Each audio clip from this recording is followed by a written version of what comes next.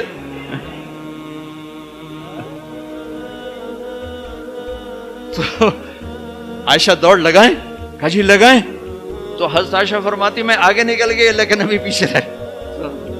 پھر کچھ عرصہ گزر گیا، کئی سال گزر گئے، پھر ایک سفر سے واپسی ہو رہی. آپ نے کہا ہاں بھائی آگے جاؤ، وہ سارے آگے جا گئے، اجل ہو گئے. آپ نے کہا عائشہ دوڑ لگائیں؟ کہا جی لگائیں. تو کہا ان دنوں میں موٹی ہو گئی. تبدنت کا لفظ مجھے یاد ہے کہ میں موٹی ہو گئی تھی. تو جب دوڑ لگائی تو لیکن ابھی آگے نکل گئے. تو آپ نے کہا عائشہ ہذہ بتل کا، اب تو میں برابر ہو گئی. اللہ کی قسم زندگی سمجھانے کے لیے.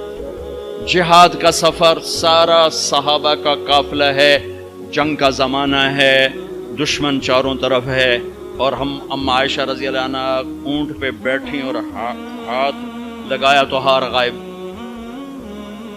فرمایا میرا تو ہار کوئی نہیں، میں تو نہیں جاؤں گی، میرا ہار ڈھونڈو. تو میرے نبی نے نہیں فرمایا چل بیٹھ، اتنے لوگوں کو تو پریشان کرتی، تجھے پتہ نہیں میں نے سبق پڑھانا تو میرے پیچھے پڑ گئی.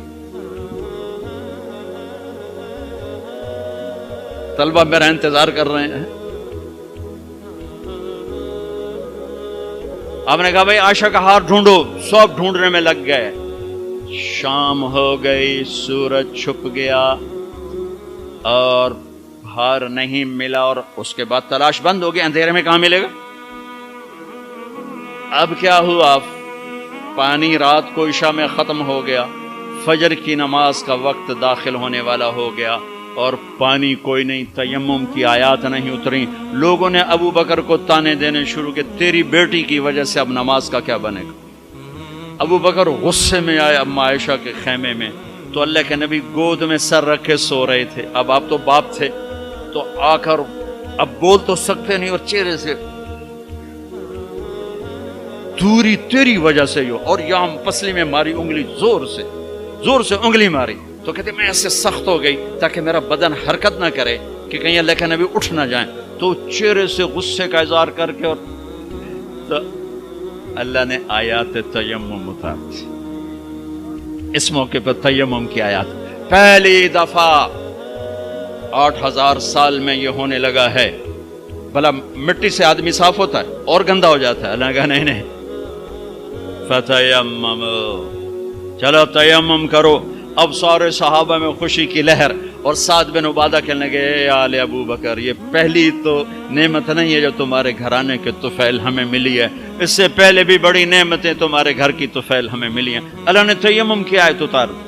میرے نبی نے قافلے کو نہیں چلایا، یہاں تک کہ حضرت عائشہ نے کہا اچھا یا رسول اللہ اب چلیں، ہار کو چھوڑیں. پھر میرے نبی چلے، اور جب اونٹنی کو اٹھایا تو ہار اس کے نیچے پڑا ہوا تھا، وہ سارا باہر ڈھونڈتے رہے، ہار نیچے چلا گیا تھا گر کر. یہ میرے نبی کی زندگی ہے. یہ مینگل صاحب سے کہتا ہوں پڑھائیں، مفتی نعیم سے کہتا ہوں یہ زندگی پڑھائیں کہ ان کی بیویاں ان کو دعائیں دیں، ان کے ماں باپ ان کو دعا دیں، ان کی اولاد ان کو دعا دے. وہ باپ نہیں ہے جس کو دیکھ کے بچے ڈر جائیں، وہ تھانے دار ہے. تھانے دار بیٹھو ہے. وہ استاد نہیں جس کو دیکھ کے شاگرد ڈر جائے، وہ تھانے دار ہے. وہ خامد نہیں ہے جس کو دیکھ کے بیوی سہم جائے، وہ تھانے دار ہے. خامد وہ ہے جس کو دیکھ کے بیوی خوش ہو، باپ وہ ہے جس کو دیکھ کے اولاد خوش ہو، استاد وہ ہے جس کو دیکھ کے شاگرد خوش ہو. اگر زندگی کو نکھارنا ہے، ضبط کرنا سیکھو، برداشت کرنا سیکھو، غصے کو پینا سیکھو.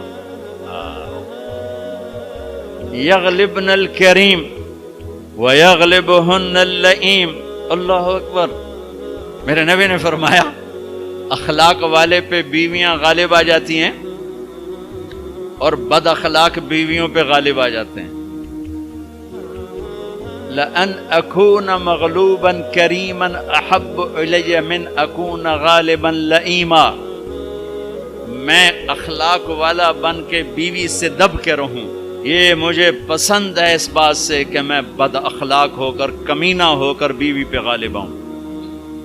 لئیم بد اخلاقی کی آخر جس کو ہم کمینہ کہتے ہیں.